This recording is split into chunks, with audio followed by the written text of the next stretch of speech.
Doing a Deuk laser disc repair, anterior cervical, C455667. Our patient has a very thick neck, so like a football player. We did not expect to be able to do this percutaneously or without opening the neck up with a big incision, but it seems like it's working out so far. So we got 2, 3, 4, 5, 6. So we're in the middle disc. We're going to do a discogram now.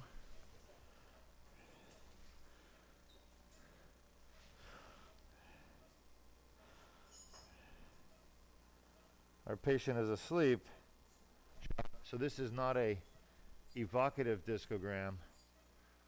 This is just a discogram, and you can see the dye is leaked out through a tear in the back of the disc, and it's in the epidural space behind the vertebral bodies.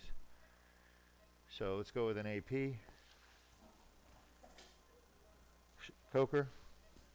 Let's go. You know I need a coker.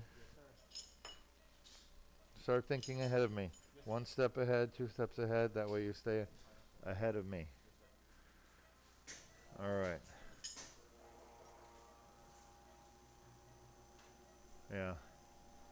I really want to make sure he stays completely relaxed throughout the entire surgery. I can't have his pharyngeal muscles tightening up on me. All right. So that's looking good. Go back to a lateral, please. But during the surgery, we take x-ray pictures because the spine that we're operating on is bone and disc. We're actually operating on the disc. And go ahead and get ready to pull shoulder. Shot. That's it right there? All right, good. That's good. That's good.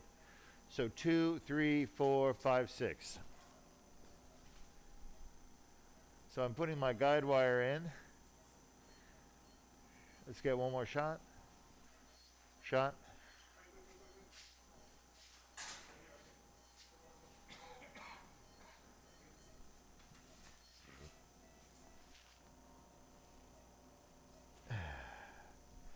Gonna take my needle out.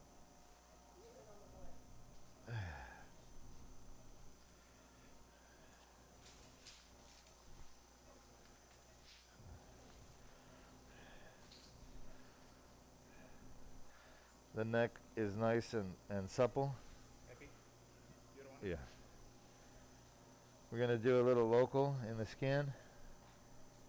It's a little lidocaine with epi because cutting the skin will create a reaction by the patient because it creates pain. It's an 11 blade, Luis. Come on. You're supposed to know that.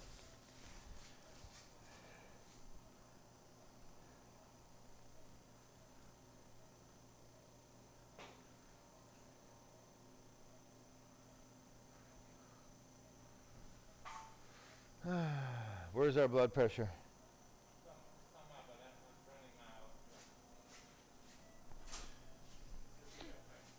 Let's get another lateral view.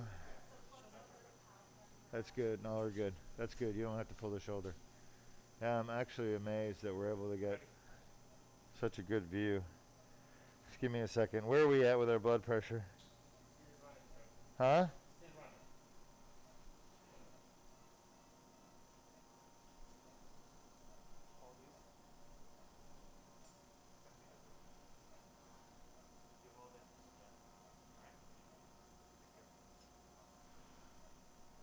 What's going on? It should be done by now. Huh? Is it high? No, I mean, it's still running. I mean, I don't care if it's high. Just tell me what it is. 127. Oh, yeah. Okay, good. I just want to make sure that it's not low right now. Because if it's low and I'm in the carotid, then we won't see a hematoma. So I want to know that it's high. I want to know that it's at least 90. So yeah, we're good. So we have no hematoma. The neck is supple.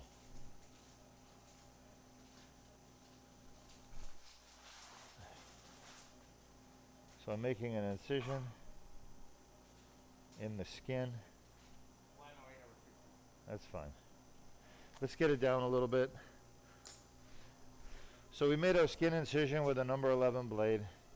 And now we're going to bring this dilator down And this is like a 3.2 millimeter dilator. So it's going to go past all the vital structures. Get ready on fluoro and shot.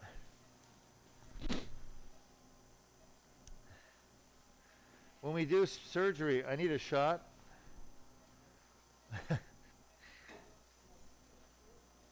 Why are we not getting a shot up on the projector? Huh? Yeah, what happened, guys? Is this that box again? Huh? I just want to figure out why, though. I want that signal to be consistent. All right, so the dilator basically is passing through the neck, the soft tissues of the anterior neck, and it's now the tip of it's docked in the front of the spine on the anterior longitudinal ligament, and you can count the vertebral bodies. So you got 2 up there, 3, 4, 5, 6. I count again, 2, 3, 4, 5, 6. So we're at C5, 6. Okay. Now I need an AP, Coker. I want to verify I'm in the midline or close to the midline. You don't have to be dead center, but you want to be about exact center to probably about no more than 5 millimeters off to either side, and preferably within 2 millimeters of either side of the midline. So I need a better AP than that. Why is his neck off to the side? Can we get his neck straightened out, please, like some inline traction kind of straightening? Otherwise, the spinous processes look pretty good.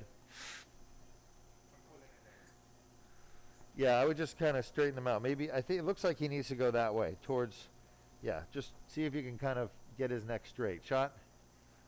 That's better. That's really good. All right, so as far as our tip is just a little bit to my side of the midline. It looks acceptable, perfectly acceptable. So go back to a lateral, please. So far I'm happy. We've made our skin incision where we're going to put our endoscopic tube down for the Deuk laser disc repair. We've got our guide wire in place, and we're passing the carotid artery, carotid sheath, internal jugular vein, esophagus safely. And we're ready to move the tip of the dilator into the disc space. So that's what I'm going to do now. I just did that shot. Perfect. Absolutely perfect. All right, so it looks like I need my loops pushed back a little bit. Do you mind just step back, Crystal, step back. You're too close to the field. There you go, perfect. Thank you. Yeah. All right. All right. So let's get another shot. All right. So I'm in the disc. I can take the guide wire out just for safety. Yeah. What? I don't know. I'm good. Oh, yeah. Go ahead. Does he know what to do? He does. All right. So it looks like we're, as far as the fluoro goes, it looks to me like one side is higher than the other relative to his axis of his spine. Can we fix that? Try that. It's not much of a difference, but there's definitely was a difference there. I think that's better. I need a mallet. So we're inside the disc space at this point, and I want to get to the back of it, shot where the herniation is. That's looking pretty good right there. Now we've got our dilator from the outside world. We've got our tubular retractor. We're going to do the entire surgery. Again, you're watching a Deuk laser disc repair. This type of surgery can only be done at Duke Spine Institute. It's 2019. I've been doing these now for 13 years. So in 13 years, I've done 1,000 of these Deuk laser disc repair surgeries, a little bit more than 1,000 now. And we've had 0 complications to date.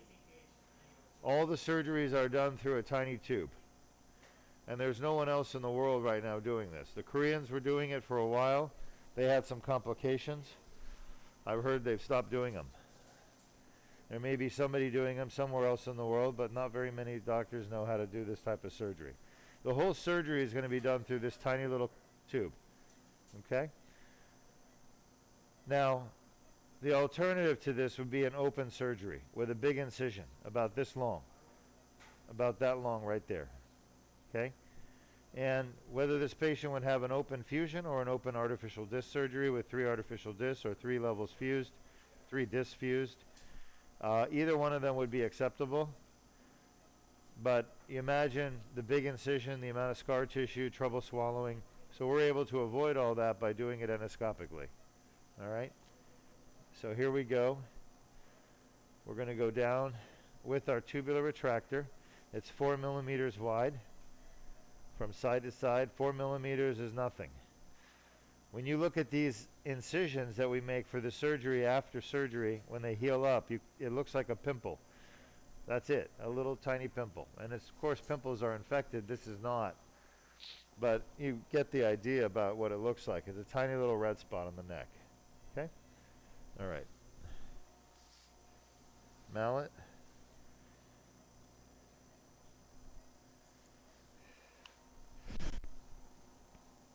So I'm going to use a mallet to advance my tubular retractor tip shot through the disc space. It seems to be going quite well. Shot. And our patient has neck pain and arm pain, arm symptoms. We call those radicular symptoms, radiculopathy, okay? Take it. And the surgery here that we're doing is to fix a herniated disc that causes neck pain and arm symptoms. For those of you wondering, why are you doing this surgery? This patient was injured at work.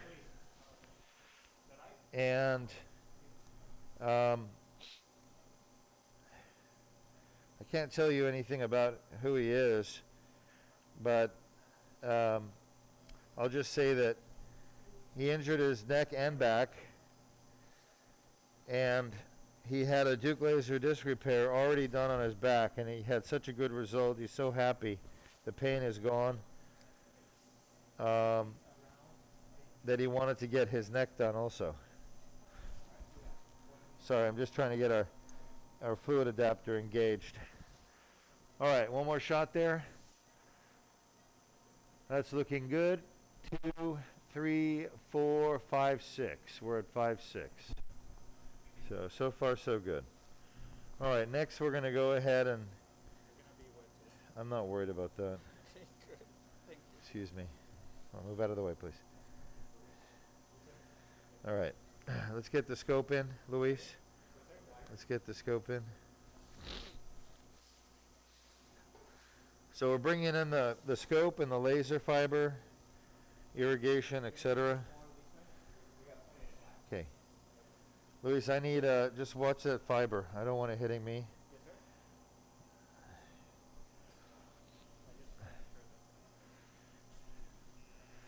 All right. So, I'm sorry? Why am I not having much flow? I have no flow. Come on, Luis. Yeah, that's a little better. You can fire the laser up, yeah. That's better. What is it? So it's a little bit blurry, and our light intensity is too high. We need to bring the light intensity down. You can already, yeah, that's good right there. And you're not going to have as nice of a view as the grabber. You're not going to have as nice a view as the lumbar because it's a different kind of scope. This is a fiber optic scope. And fiber optic scopes never have as good of a picture as a rod lens scope. Rod lens scopes have lenses. Lenses are much clearer than little glass fibers. With little glass fibers, you have about 50 of them glued together, and each one takes a little piece of the picture. So it's like a 50 pixel image, which is not very good. All right, where's my pedal?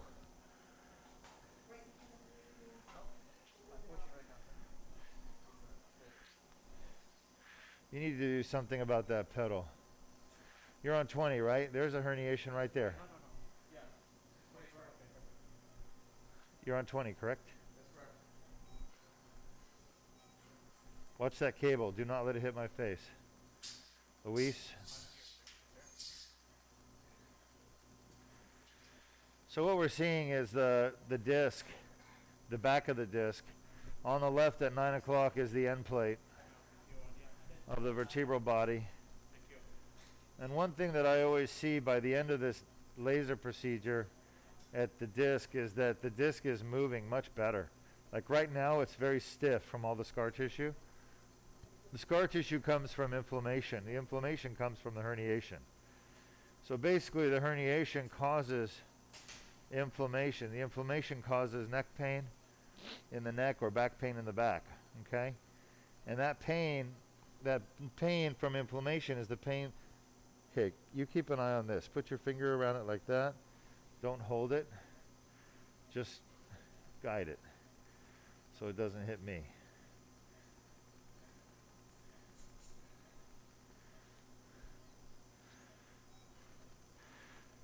So the inflammation from the herniation is what causes the neck pain or back pain that people get when they have a herniated disc. Unfortunately, most doctors don't know that. So they can't fix what they don't know. So if you try to get your back pain fixed or your neck pain fixed somewhere and they can't fix it, it's because they don't know. Okay? They don't know why you have pain and they don't know how to fix it. And that's so common. That's one of the reasons why we do this broadcast, is we want to educate people about what causes back and neck pain and how to fix it. Because if your doctor doesn't want to know, well, maybe you do, right?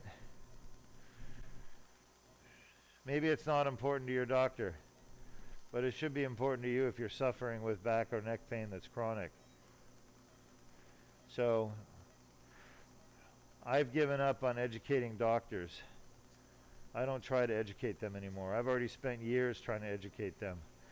And I'm a very good lecturer, and I give really good talks, and very informative, very factual. But doctors are, for the most part, once they get done with their training, and even when they're in training, they just stop learning, you know? I don't think they really care, most of them, to be quite honest with you. Some do. Some doctors actually do care, and they want to help their patients legitimately. But many of them don't, you know? It's a broken medical system that we live in, that we use, that we work in. And doctors are getting burnt out, and it's hard to care about somebody else and their well-being when you can't even take care of yourself. So physician burnout is apparently the biggest issue right now in medicine. All these doctors are getting burnt out because of all the demands put on them and the fact that they're not getting reimbursed fairly for their work. The insurance companies are really taking all the money out of healthcare. So hospitals are struggling, doctors are struggling, hospitals aren't buying the equipment that they need to buy. They don't have the staff they need to have. Years ago, when hospitals got plenty of money from the insurance companies, they would have one nurse taking care of 2 patients. Now they have one nurse taking care of 6 patients. Just trying to save money for the insurance companies, because the insurance companies are paying less and less every year for the same procedures, same problem. So, of course, guess who gets to pick up the slack, right? If the hospital doesn't have enough nurses to care for the patient, the doctors end up doing a lot more. And when I was in training at USC Med School in Los Angeles at County Hospital, it was the doctors who did everything. We literally drew the blood. We spun the blood. There was no sending the blood down to the lab to get a hematocrit. We did our own hematocrits. We literally ran the machines ourselves. We actually started IVs ourselves. We ran the IV medication ourselves. We pretty much did everything that a nurse would do. And that's County Hospital Los Angeles, right? So why would it be that way? I'll tell you why. There's no money. There is no money to care for the patients. And that's where all these private hospitals are headed. And university hospitals too, by the way. There's no money to care for the patients because the insurance companies are keeping it. It's plain and simple. There's plenty of money being paid, but it's all being kept by the health insurance company. Your Blue Cross Blue Shields, your Medicare, your Cigna, your United Healthcare, they don't want to pay. And because they don't want to pay, they don't pay. Because there's nobody to make them pay.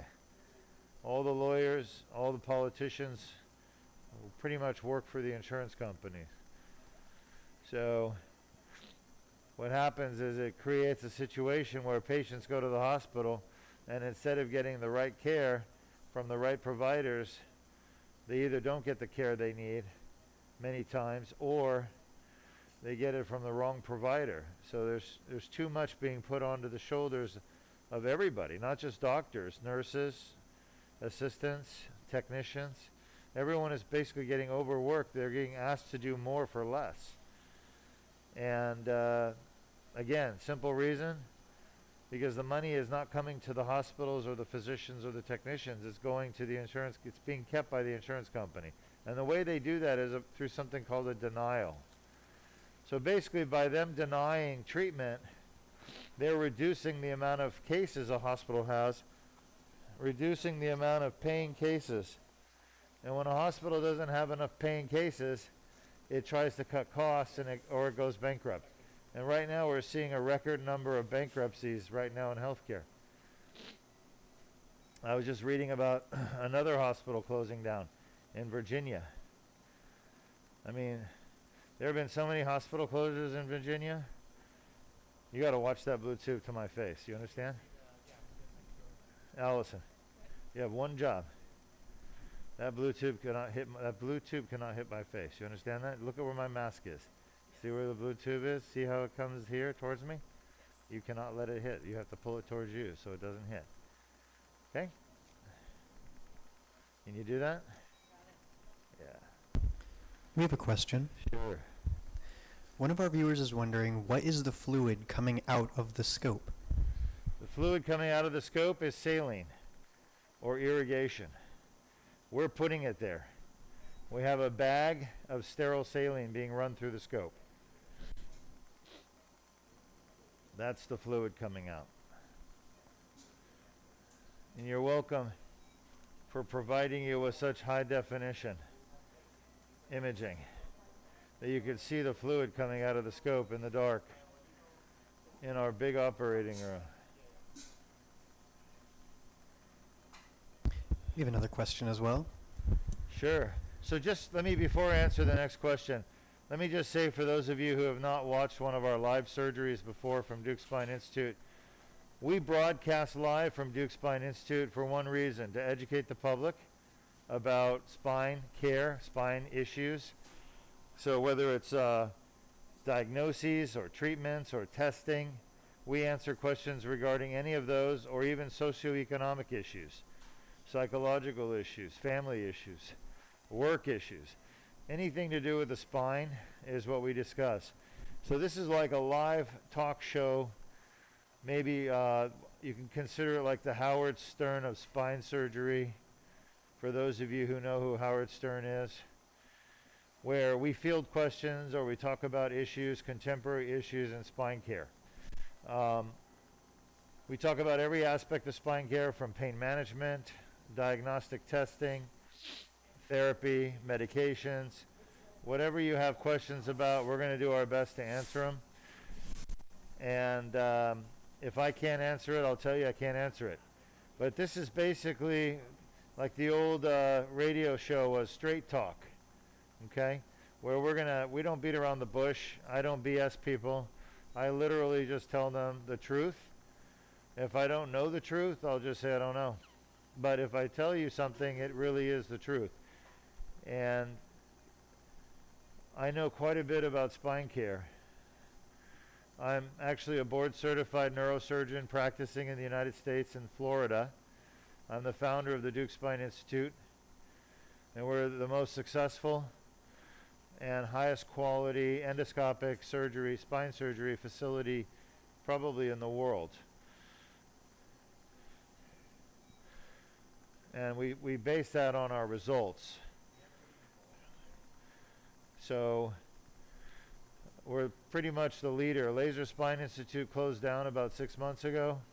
They were our biggest competitor. They went bankrupt, and we're still here for the time being. And our mission is to educate and to cure pain in the spine. So we have patients from all over the world. The patient we're operating on right now injured their neck in a work comp injury. This is a workman's comp patient. And this patient's actually in law enforcement. I can say that, but I won't disclose any other personal information. But they're having neck pain as a result of herniated discs and arm pain. And so my job is to get in here and remove the herniation and debride the annular tear, which is the thing that opened up to allow the nucleus or jelly from the center of the disc to come out. Okay? So I'm going to remove the herniation, I'm going to debride the annular tear, and I'm going to decompress the nerve root if it needs decompressing. A lot of times nerve roots don't need decompressing. Okay? But sometimes they do if they're being pinched. That being said, I'll take any question you all have. Feel free to ask questions.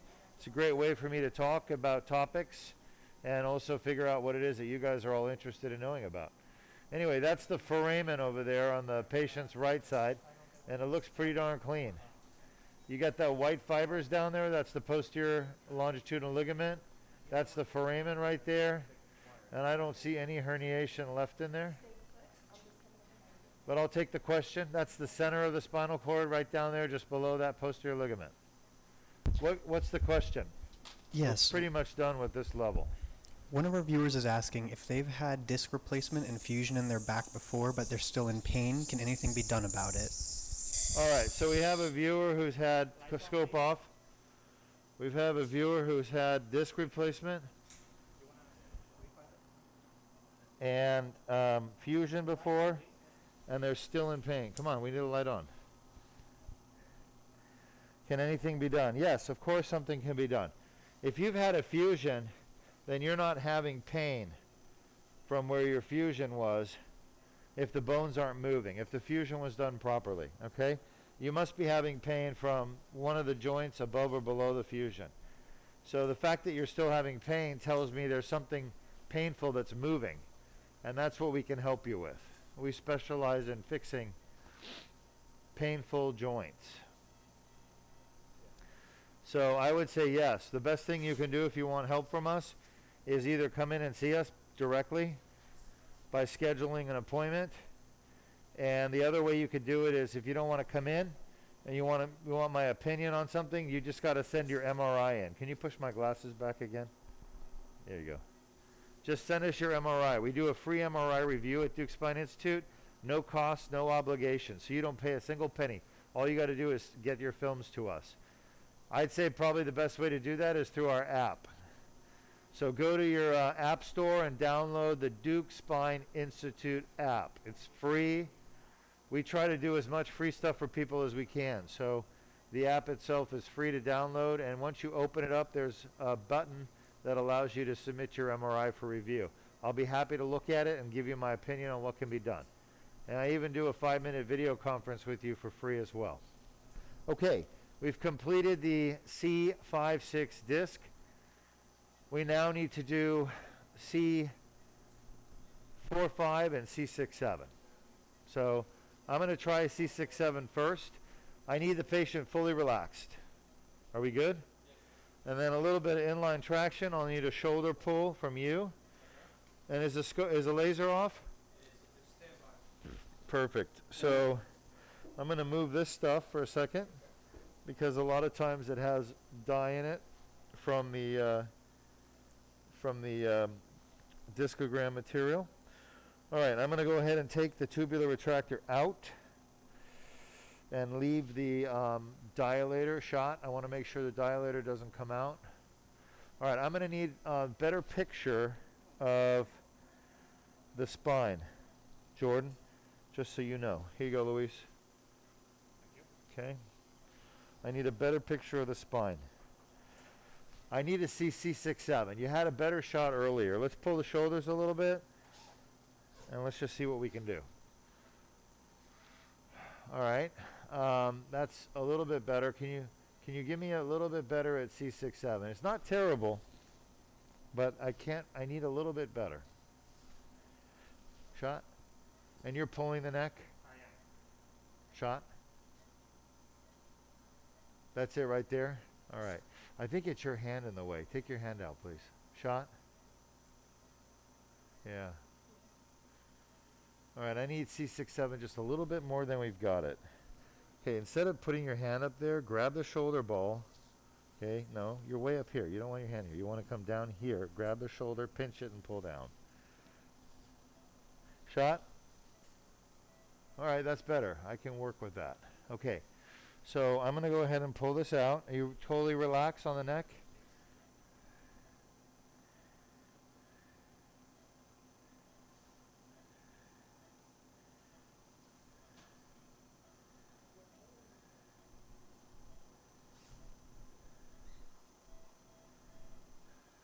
Okay. Shot. Uh-huh.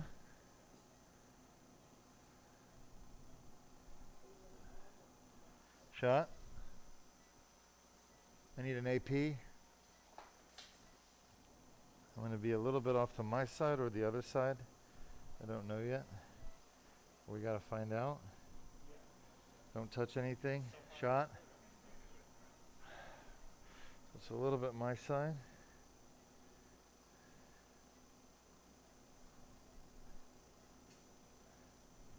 Shot. All right. Back to a lateral.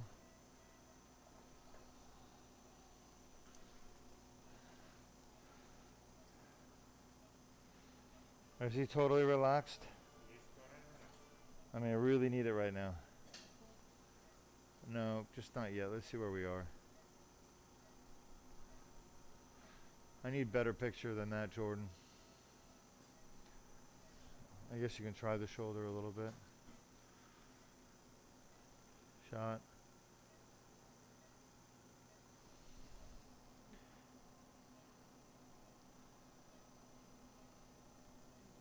Shot.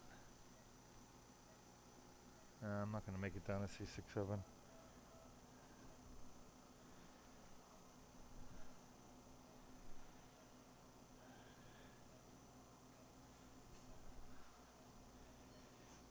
Shot. 2, 3, 4, 5. I need an AP. Just stay where you are, everybody. Give me an AP.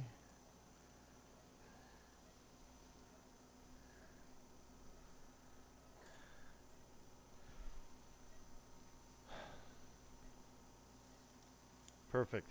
Just go back to a lateral. Actually, stay where you are for a second.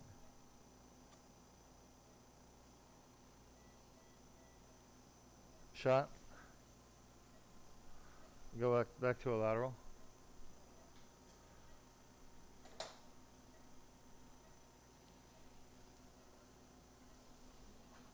You do not need to pull. Just give me a lateral view.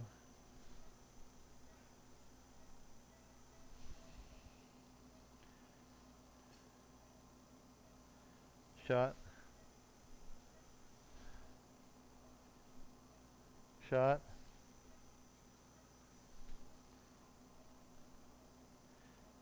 Shot. AP. Let's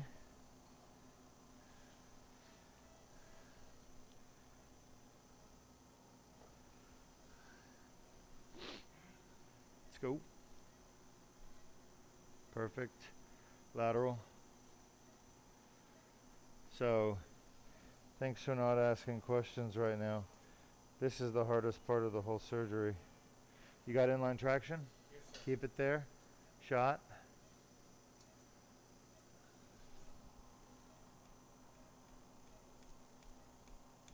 Shot. AP. Coker.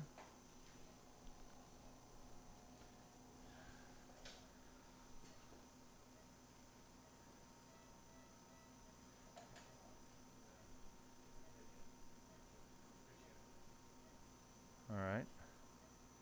That looks okay. Try to straighten it out a little bit. Mallet.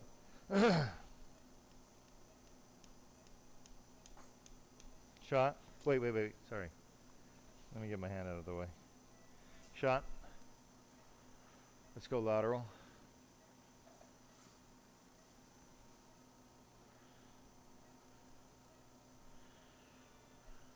Reese, I think we should order a couple more of these. Yes, sir. Make a note of that. All right.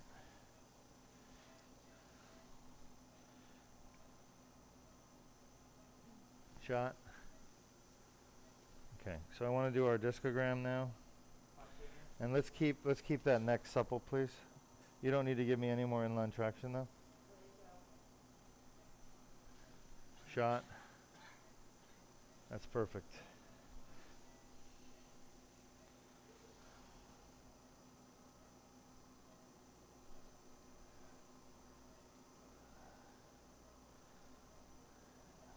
Shot. Yeah, so you can see there's another tear right there. The dye has leaked out the back. Mallet.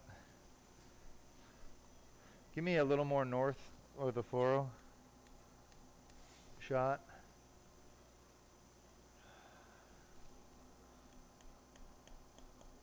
Shot. All right, tube. 2, 3, 4, 5. Tubular retractor.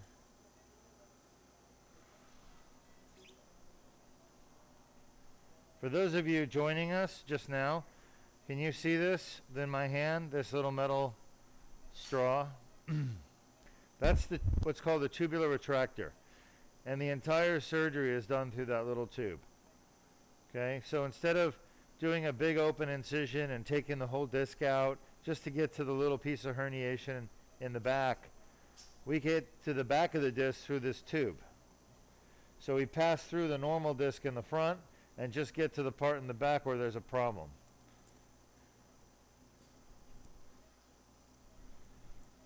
And by doing that, I'm not taking the whole disc out in the front. 90% of the disc is staying there. Shot. Because 90% of the disc is staying there and it's not coming out, I don't need to fuse. Because the only reason doctors do fusions is because they took the front part of the disc out. So by doing it endoscopically like I'm doing it, you don't take the front part of the disc out, you leave it.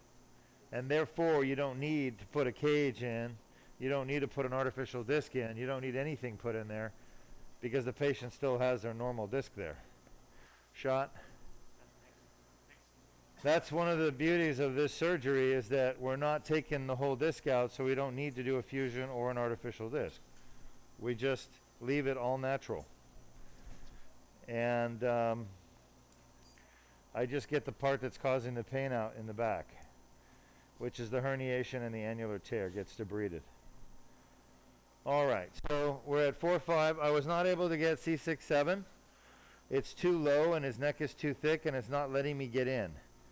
So I'm going to do 2 discs this surgery. If we need to, we can bring him back on the later date once he's healed up and we could try the other one. But I want to see how much relief he gets with these 2. And if he does fantastic with just the tooth being fixed, then we're not going to do another surgery.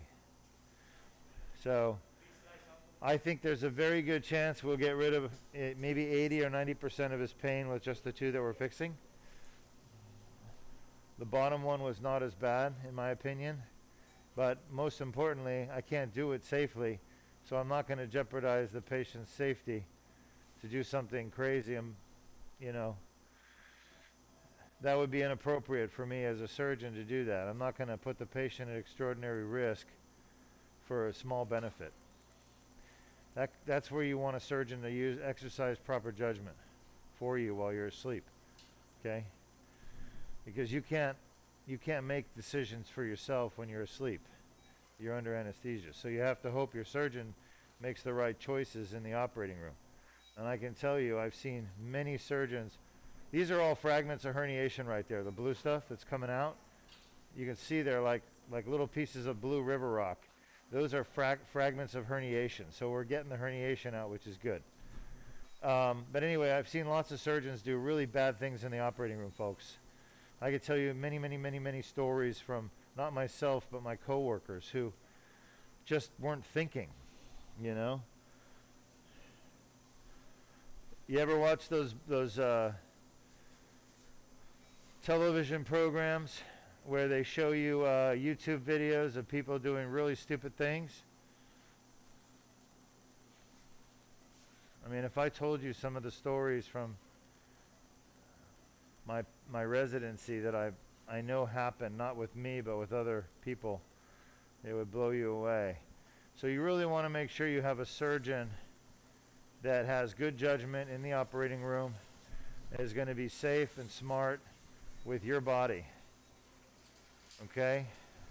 Because you're entrusting them not just to do a surgery, but you're entrusting, that's a piece of herniation. You're entrusting them to make the right call at the right time. I'll just tell you one story that's horrifying, and I feel horrible telling you, but just to give you an idea of just how things can go wrong in the operating room. In my residency, a patient came in for brain surgery with a brain tumor. And unfortunately, the surgeon who was doing the surgery was doing it with one of the attendings. And the surgeon was still in training at the time, but very close to being graduated, like literally a year away from graduation. I won't mention any names. And the attending surgeon trusted the senior level resident, chief level resident, I forgot what he was at the time. And the chief level resident went in and did the prep and drape, positioning, everything, and then opened the skull and exposed the brain. And the attending came in and started looking and could not find the brain tumor. And then he realized that they were on the wrong side of the brain, that the other surgeon had made a mistake and had opened up the wrong side of the head. That did not go well. But literally I have lots and lots and lots and lots of stories like that. It's those type of stories that made me say, my God, man, I mean, these are people who should not be making these kind of mistakes, and yet they do. And I had the opportunity to, of course, interact with those doctors at the time, and I was just amazed at how little they actually cared about what they did wrong. I don't know, maybe it bothered them later, but it didn't seem to bother them very much. So I've really lost faith in many doctors, and I just don't see them trying to do what's right all the time, which they should be. You should always be doing what's right for the patient. If that means taking extra time to make sure that you're doing your surgery properly, then that's what you do. But that's why I get on my OR staff so hard when things aren't perfect, because when you start to allow imperfection and accept it, then one thing leads to another. It becomes a slippery slope, and you could end up, having a horrible incident because people just don't care. So when my team doesn't do things right, or I don't do things right, I'm usually there to make sure that it's not overlooked and that we do better the next time. But we're always shooting for perfection in all of our patients and all of our care. Of course, we'll never achieve perfection, but we always try. So if your goal is perfection and you fall short a little bit, then you're still going to have a great result every time. And that's really my personal philosophy in life, is always go for perfection. And if you fall short a little bit, it's still a really good result. But when you start accepting bad results as the status quo, as the norm, then you're opening the door to really, in my opinion, just bigger problems. And, you're basically accepting defeat when you shouldn't be. You should be figuring out ways to make it better. So, but I've seen some horrible things happen to patients as a result of carelessness in the operating room from other surgeons other than myself. So I don't take great risks with my patients. I make sure that I do things safe and the way that I know that it works. And at C6-7 right now, if I were to try to get that level, I'd probably end up causing a serious injury to the patient. And I know that this patient doesn't want that.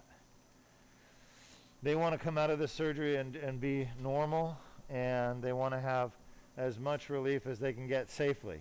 And I get it.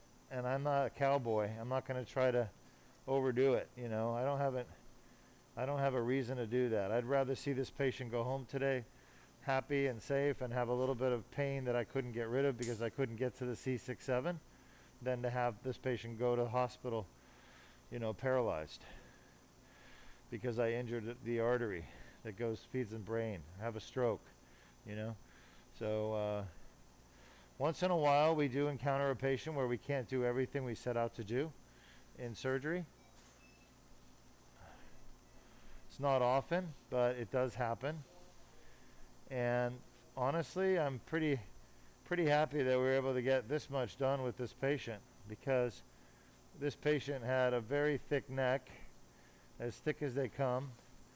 Our anesthesiologist, Dr. Santoro, has done a fantastic job of relaxing him so I can do my surgery.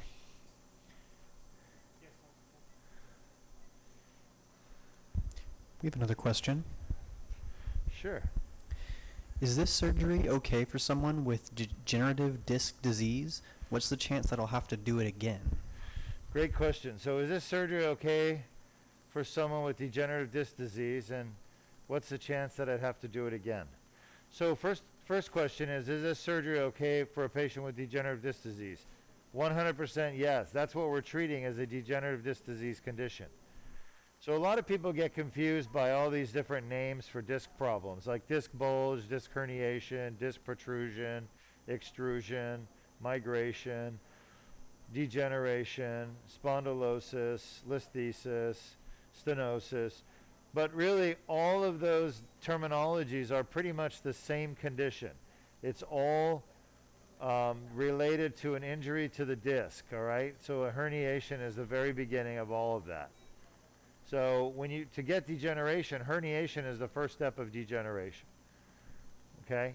So you don't get disc degeneration without a herniation.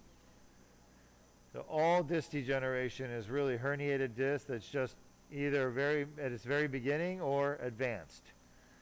So the answer is, this surgery is being treated for degenerative disc disease. That's what we do. This surgery right now is for degenerative disc disease. But degenerative disc disease is really a herniated disc that just gets worse over time if you don't treat it. So the longer you wait, the more it degenerates.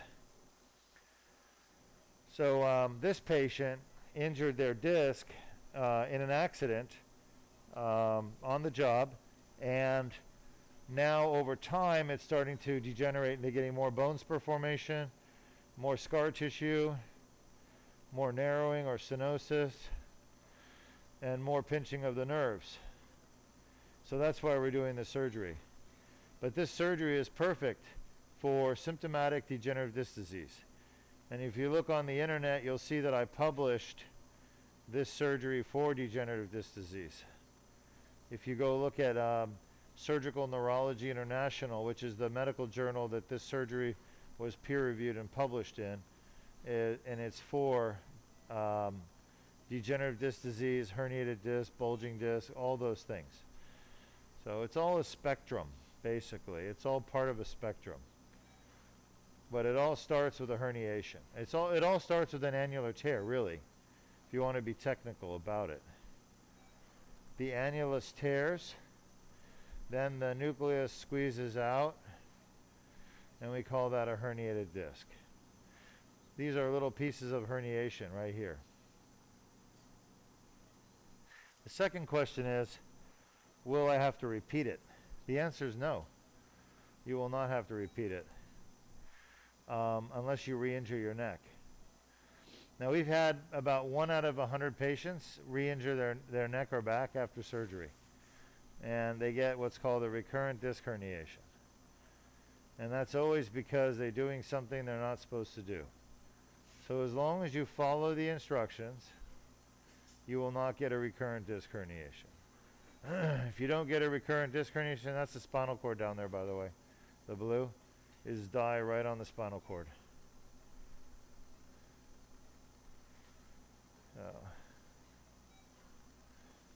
As long as you follow your instructions, you won't get a recurrent disc herniation. I need to see the MRI. Okay, I need to come over and look at it. Can somebody head over there and show me? Standby scope, standby laser. I'll be right back. Just gonna go look over here. That's nice. Let me get in here. Go ahead and scroll. Other way. And back. 2, 3, 4, 5, 6, 7. All right. And back. Keep going. And the other way. And back. Stop. A little bit more. Looks like there's some scoliosis. Stop. 2, 3, 4, 5, 6. So 5, 6 was the worst. We got that one fixed. I think we're pretty much done. So let's go ahead and shut down the scope. All right. This thing. You will not need to have it done again. I've had these surgeries. I've been doing them now for 13 years, and I've only had to redo surgery in patients that didn't follow the rules. So if you're a patient, I don't want that. That's for backs. If you're a patient who doesn't follow the rules, then you're going to have to worry about getting another herniation back. So what are the rules? The rules are very simple. No contact sports. Come on, it's this right here. Come on. No, rolled up. No contact sports. No lifting over 25 pounds for 6 weeks. It's a little too much, Luis. It's actually just one rolled up, okay? No lifting over 25 pounds, no contact sports. Can you remember that next time? You do that, we'll progress you up to 40 pounds lifting restriction by 6 weeks. And what I tell everybody is I'd stick to 40 pounds for the first year. The fact is that the disc repair that I do does not seal the back of the disc. The body seals it itself as it heals. Just like it heals your skin incision, it heals the disc. You see, the reason why these patients with herniated discs in their neck and back have so much pain is that the body's trying to heal it. They're trying to heal the herniation, but it can't. So what happens is that inflammation, which is part of healing, just keeps going on and on and on and never stops because the injury never heals. They're trying to heal the disc tear. The tear in the annulus is trying to heal. But it can't heal because the nucleus pulposus is wedged in there from the herniation. So a herniated disc is an annular tear, and then the jelly from the center of the disc, called the nucleus pulposus, squeezes out through the tear and bulges out, and that's called the herniation. What's herniating is the nucleus pulposus. It's the jelly in the center. It's herniating through a tear in the annulus fibrosus. So by removing with the laser and the scope, I can find the herniated disc, I can remove it, and I can clean up the annular edges. That allows the disc to heal. But it doesn't heal in the operating room, it heals after the operating room. It heals for the next year. And if you allow it to heal completely, it'll never come back. It'll be really strong. So we're not taking any movement away from his disc. He's not getting a fusion. He's not getting an artificial disc. He's getting no metal put in his neck. And that's one of the reasons why this surgery you're watching right now is not being done everywhere, is because the companies that sell metal to hospitals to be putting into people's spines make billions of dollars a year selling metal implants for spine fusions and artificial discs. They don't want this surgery being popular. That's why they've blocked it. They've basically stopped it at every level possible. And they got a lot more money and influence than I do. A lot more, like about 1,000 times more, probably 10,000 times more. So all I can do is go to the people, you, people watching, and just teach you directly what's available, because companies like Medtronic, Synthes, Stryker, Deuk, Alphatec, Nuvasive, they make the spinal implants, the screws, the rods, the cages. They make the artificial disc. They make the things that surgeons put in patients' spines. And they don't want this technology out there.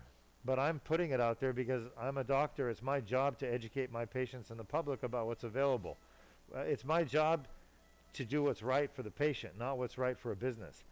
So living up to that expectation of myself to do what's right for patients, I'm teaching the world, including you people watching this, what's available, what's better than the implants and all the instrumentation going in people's spines. So you decide for yourself ultimately what's best for you. But as a surgeon as a board certified neurosurgeon who was valedictorian of his medical school class, valedictorian in high school, literally top choice in residency for neurosurgery the year that I applied, I turned down pretty much Harvard, Yale, Columbia, and I chose UF because that was one of the top programs. It was #1 in the country according to Dr. Marty Weiss, who was my advisor. I had the choice to go wherever I wanted to for training. So I went to the best training I could get, and I left California, USC, where I went to med school, and ended up in Florida because I wanted to be the best trained neurosurgeon I could be. And I wanted to be the best trained so I could do the best job for my patients. So in the same, thought or theory or same vein as that, as a neurosurgeon that does spine surgery, I've always been looking for what's the best treatments for my patients' problems. So that's where I learned about endoscopic surgery. I didn't create endoscopic surgery. Endoscopic spine surgery was developed by pioneers ahead of me. But what I did was I took endoscopic spine surgery. I looked at the weaknesses of it. I looked at where it failed, where it didn't do as good of a job as some of the other surgeries, and I improved upon it. And I fixed those deficiencies, and I made them better. And I made this surgery better than all other spine surgeries out there for herniated discs and bulging discs and degenerated discs. So we call it the Deuk laser disc repair, and I published my results, and they're better than any other surgeon out there, and they're better than any other surgery out there. 95% relief of neck or back pain, 95% relief of arm or leg symptoms. There's no other surgery in the world that gives you that. Sure, once in a while a fusion will get it, but consistently with the Deuk laser disc repair, that's what we get. Now this patient, I only fixed 2 out of 3 herniated discs. I couldn't get down to C6-7 because his neck is too thick and his collarbone is blocking me. And the angle of the C6-7 disc is angled down as it goes anterior, so I couldn't get to it. So we fixed 2 out of 3. I think he's going to get at least 80% relief because the ones that I fixed, I think, were the most painful ones. But we'll see. We'll see. And if I have to, we'll have to come back and do another level. But that will be the patient's decision, not mine. All right, so everybody watching, look at the entire surgery was done through this little poke. Isn't that incredible? Right there. So for those of you wondering, Dr. Deuk, where else is this done? It's done here at Duke Spine Institute. That's it. Nowhere else in the world. So if you want a big open incision with fusion, or you want a big open incision with artificial disc, we still do fusions and artificial discs here. We're happy to do it. But there's no reason to do that if you can fix it all with a tiny little incision. This patient's going to go home in an hour. This is an outpatient surgery. You can't drive the same day, but you can certainly get up and walk and go shopping and go eating at the restaurant and do all kinds of stuff. But by tomorrow, he should be back to normal activities. All right, I'll take some more questions. If you have them, start writing them.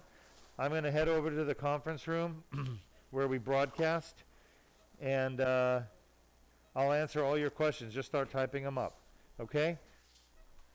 Thanks. Good job, everybody.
Okay, Dr. R. Deuk Majan, CEO, founder of Duke Spine Institute here in Melbourne, Florida.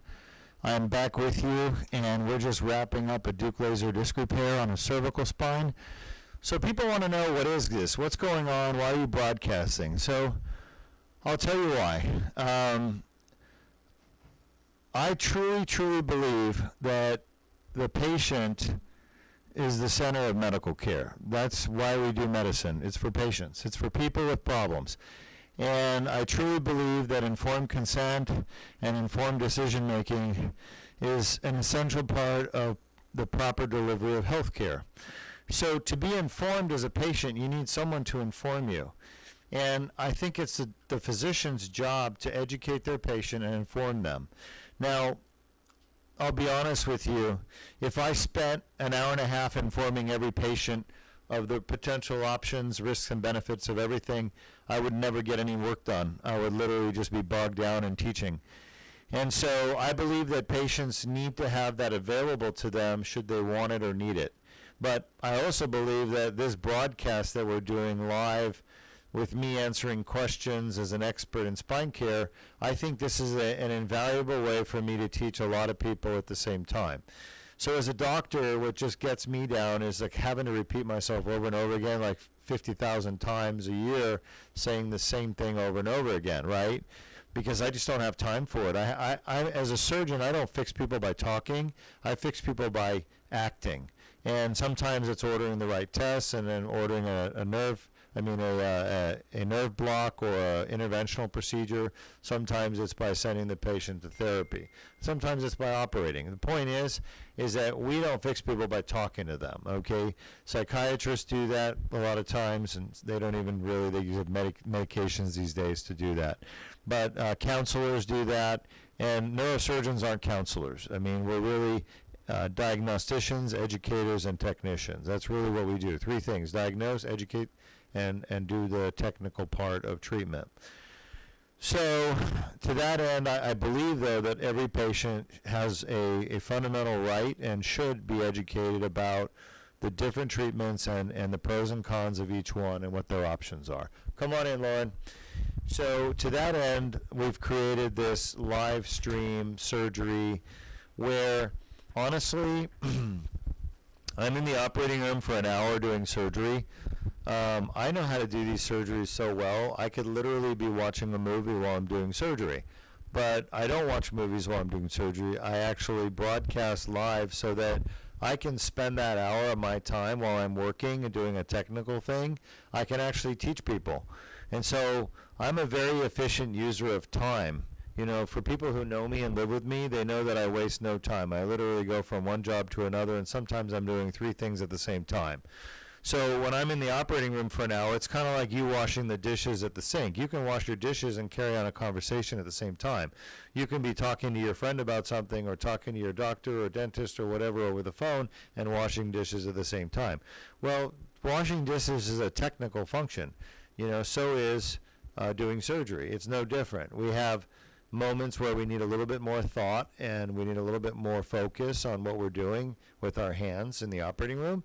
And then we have a lot of time, probably 90% of the time, where, you know, we really are just kind of daydreaming while we're operating. At least I am, because I've done it so many times and it's really pretty straightforward for me, every single movement. So a lot of surgeons aren't comfortable with that because they're not comfortable doing surgery. So they're always worried, they're always focused on the surgery 100% of the time because they really need to be.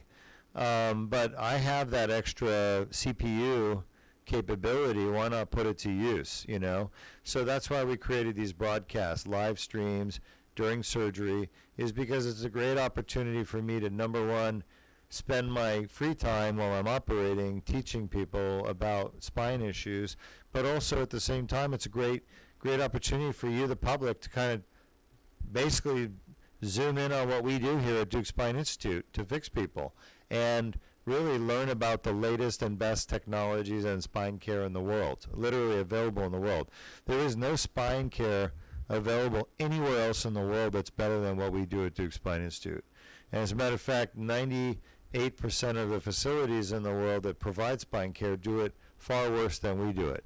And they don't use the latest techniques or the latest procedures to cure pain in the spine, whether it's neck or back pain. So you're getting a window into a state-of-the-art facility. Granted, we're showing you surgeries. We don't really show you the clinic side, and we don't show you the interventional pain management side. But the clinic side, obviously, there are patient confidentiality issues. We can't have a film crew on the clinic side, though I think it would be extremely valuable to do so, because you guys could learn a lot from our clinic and how we diagnose and work up back and neck pain, because it's a process and we have protocols that we use. And if you watched our clinic, for example, if we had a clinic channel and you were able to tune in and kind of follow me around in clinic, you would learn a lot about, like, what are the causes of back and neck pain, and what do we do to order, what tests do we order to figure it out, and what treatments do we order to treat patients. But really, as a protocol, and we do it pretty much the same way every time for every single diagnosis. So it's not guessing like you would think, like most doctors are guessing when they're trying to figure out what to do for a patient that has neck or back pain, because they have no clue what's causing the neck or back pain. So if you don't know what's causing it, you can't treat it. You're just guessing. And so the treatment is a guess as well. We don't do that at Deuks Spine Institute. We actually figure out where the pain's coming from. And we're able to do that using advanced techniques that other physicians don't have access to. And so I would love for people to be able to see the clinic experience as well. And someday we may actually get there if there's enough of a demand for the clinic side, and then also the interventional pain management side, so you can see the needle procedures being done. Because the surgeries you're watching that we do are only about 5% of the procedures, not even 5%, gosh, a lot less than that. It's probably less than 1% of the procedures that we do at Deuks Spine Institute. So there's 99 more procedures being done every week for every surgery you're watching. You know, whether it's an epidural steroid injection, an SI joint injection, a piriformis muscle injection, whether it's a rhizotomy or spinal cord stimulator. I mean, we do so many procedures, we don't broadcast all of them. If we broadcast all of them, we'd have to have a full-time crew. We'd have a full-time channel, literally broadcasting day and night. So if there's a demand for that, we'll do it. And if you know somebody who wants to donate money to that, you know, we'll do it. So if you want to talk to Bill Gates or Jeff Bezos and have them contact Deuks Spine and say, I want to set up a trust, you know, or a foundation or trust to be able to broadcast everything you do live so that the world could watch, we'd be happy to do it. But until then, everything is on my dime. It comes out of my personal pocket to put on all this production. That includes the staff, the equipment, which breaks down from time to time and it's expensive, the programming, et cetera, et cetera. Obviously, the bandwidth and internet, blah, blah, blah. You've heard it all. But the point is that it's these kind of programming is costs a lot of money that I pay for personally, and I do it because I believe in educating the public about what's going on with spine care. So I'm going to get to the questions. Lauren is sitting here next to me. Did you want to say something, Lauren? Say hello to our viewers. And that I'm always here for any of them if they have any questions, so just call me directly and I'll help personally.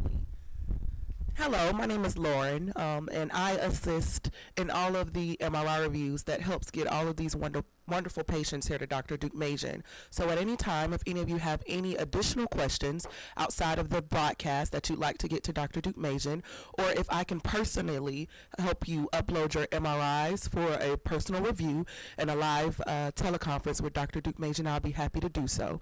Please contact me directly at 321-775-1298, and I'll also have Zach place my phone number and contact information on the screen so you'll have it. We'll be more than happy to help you and help you join the ranks of the many people that get the pain relief they deserve here at Deuks Spine. Well, that was very nice. So that was my first guest on my show here, was Lauren.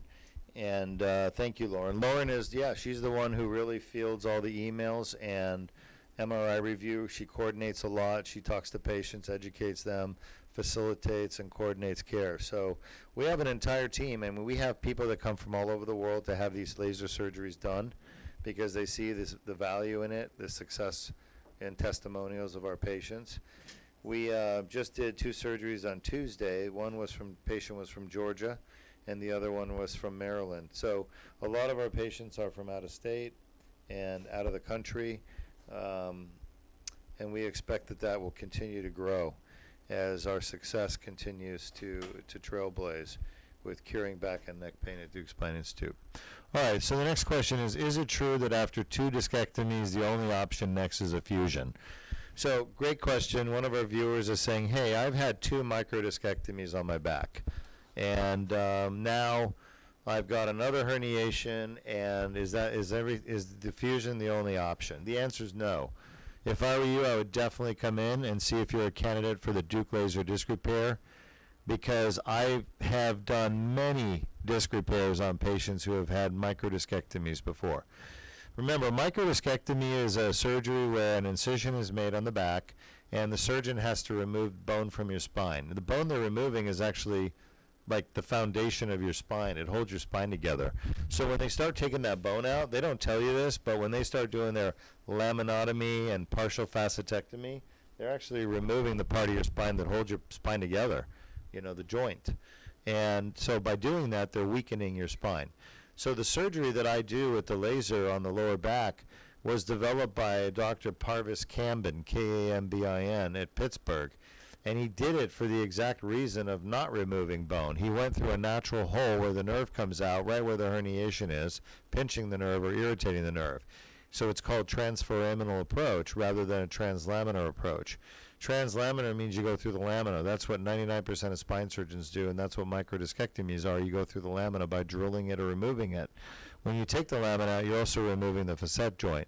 They don't include that when they say translaminar because if people understood what they were doing, they'd realize how much damage the surgeon is doing to their spine during the surgery.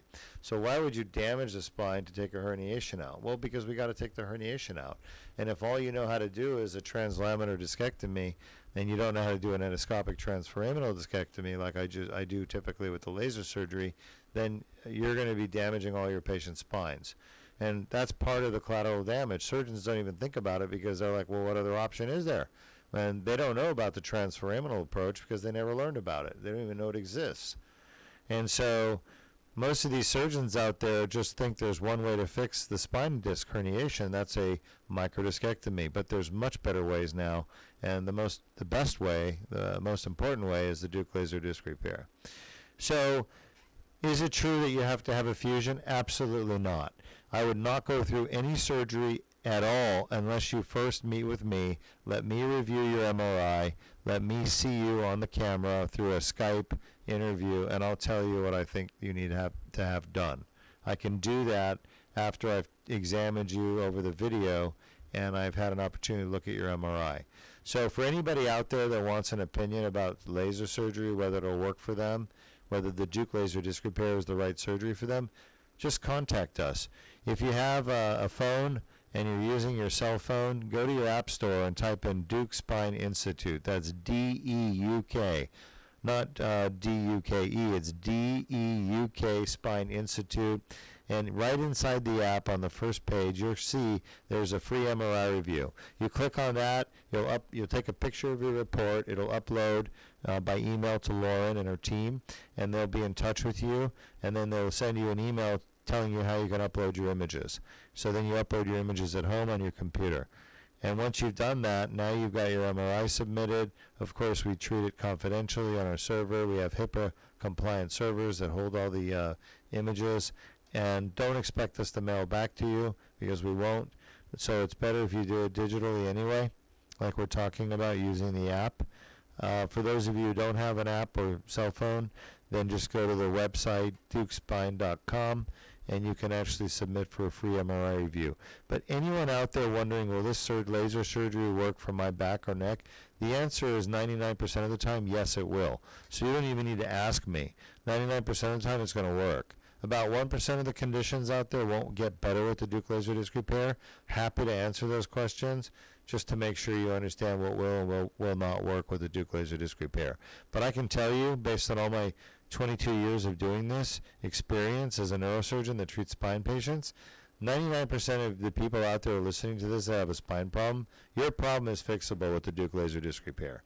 And you should do that rather than a fusion or an artificial disc or a microdiscectomy, because all those other surgeries are massively damaging to your spine and totally unnecessary if you know how to do endoscopic spine surgery, which 99% of surgeons out there don't know how to do. So you're kind of stuck as a patient, like, where do I go? The only place you can come is Duke Spine Institute, really, to be quite honest with you. I wouldn't trust anywhere else. So that's just my opinion, because I've seen what other surgeons do. All right, next question.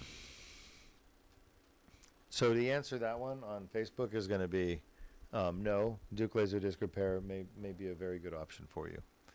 All right, if the nerve corridor in my lowest spinal vertebrae is almost non-existent, can anything be done to save my leg? Absolutely. So this is a person saying they have bad stenosis in their lowest vertebrae, so it's probably L5S1, and they have really bad stenosis or narrowing where the nerve comes out. Yeah, 100% we can fix that. It's easy to fix. Whether we do it with laser or we do it with open surgery, we can open that up 100% of the time very safely for you. The complication rate for a surgery like that is less than 1%. So there's a 99% chance, 99 out of 100 times I do it on you, I could do it perfect without any complications or problems. And the experience you'll have after surgery is dramatic. You're going to have your leg symptoms gone, except for numbness, which takes a year to go away, and you're going to have the back pain gone if you have any back pain. So absolutely we can fix your problem. No doubt about it. And we do it outpatient, by the way. So just get in touch with Lauren. You can reach her at 321-775-1298. 1298, 775-1298, area code 321. All right, next question. That's our last one. So if you have a question, you want to type it real quick, we'll be happy to take it and answer it. Otherwise, I'm Dr. Ara Deuk-Majan, and I appreciate you being here with us on this journey of education and learning about spine issues. And we'll be back next week with more surgery. And I think next week we actually have a spinal fusion that we're doing, a lumbar spinal fusion for lower back. This is a patient with herniated discs, spondylosis, degenerative disc disease, stenosis, radiculopathy, all those medical terms pretty much most of you listening have, by the way. And they're going to have a 3-level lumbar fusion. So I believe it's L34, L45, L5S1. Why are they having a fusion? Great question. Their insurance won't pay for the laser surgery. So not 100% of insurances will come out and pay for it. You have to fight them a little bit. And if you have to fight your insurance, it could take time. This patient doesn't want to wait. They just want to get their surgery done. So they're willing to do a fusion, which I do a great fusion, by the way, probably one of the best in the world. I've had all my fusions are done outpatient. Patients go home the same day, usually 2 to 3 hours after the surgery is over. And the next day, they're up walking around doing normal stuff. They're a little bit sore. Fusions, obviously, if you have a fusion with anybody, you're probably going to be on painkillers for a few days, if not a week or so.